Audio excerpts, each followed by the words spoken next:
ராமரும் லட்சுமணரும் வீரத்துடன் அசுர சேனைகளுடன் போரிட்டுக் கொண்டிருந்தனர்.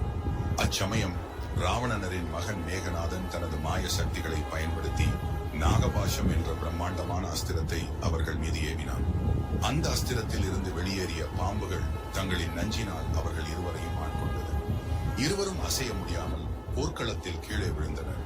இதனை கண்ட வானர சேனைகள் மிகுந்த கவலையில் மூழ்கியது. அந்த நஞ்சினை ஒருவரால் மட்டுமே நீக்க முடியும் என்றார் ஜாம்பவான். அவர்தான் கருடன். கருடனால் மட்டுமே அது முடியும் என்பதை கூறினார். உடனே ஹனுமான் தனது அதிவேக சக்தியினால் கருடன் இருக்கும் இடத்திற்கு சென்று அவரை அழைத்து வந்தார்.